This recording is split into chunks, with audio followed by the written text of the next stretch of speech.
अध्यक्षांनी आमचा विश्वास गमावलाय, आमदारांना अपात्र ठरवण्याचा सुप्रीम कोर्टाला अधिकार आहे, त्यांनी निर्णय घ्यावा असा युक्तिवाद ठाकरेंच्या वकिलांनी केला. तर पुन्हा निवडणूक आयोगाकडे हे प्रकरण पाठवू नका असा युक्तिवाद कामत यांनी केला आहे.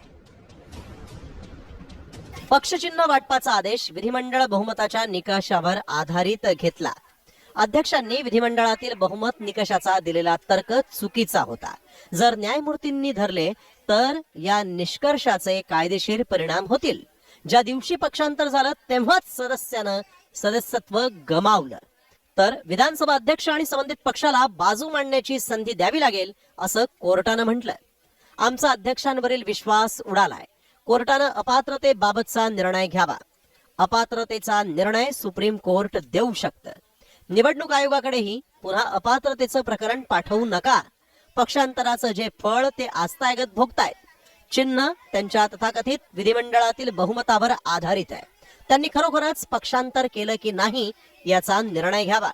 पक्षांतर केलं असल्यास आयोगानं ज्या प्रमुख आधारावर पक्षचिन्ह दिलं तो पायाच नष्ट होतो.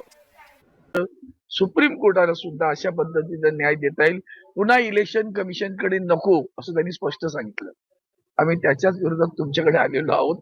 इलेक्शन कमिशन कडे पुन्हा कुठे चुकून जर विचार आला तर त्याच्याकडे पाठवू नये. तो तिकडे पाठवू नये असा निर्णय घेण्याचा असा निर्णय घेण्याचा अधिकार हा सर्वोच्च न्यायालयाला आहे हे त्यांनी त्यांच्याकडे. जेवढे निकाल यांच्या विरोधात गेलेले आहेत त्याच्यामुळे कोणच काम करत नाही आणि आता इथे या कोर्टात बोलतायत की तुम्ही निकाल द्या. उद्या हा निकाल पण यांच्या विरोधात गेला की ते परत म्हणणार की यांच्यावर पण विश्वास नाही आमचा, आम्हाला दुसरा कुठचा तरी कोर्ट द्या. त्याच्यामुळे आजची पण आर्ग्युमेंट जी त्यांनी केली याच्यात त्यांनी शेवटी हे सांगितलं नाही की 2018 ची कॉन्स्टिट्यूशन जी आहे घटना ती आम्ही इलेक्शन कमिशनला दिली की नाही याबद्दल हे लोक बोलायला तयार नाही.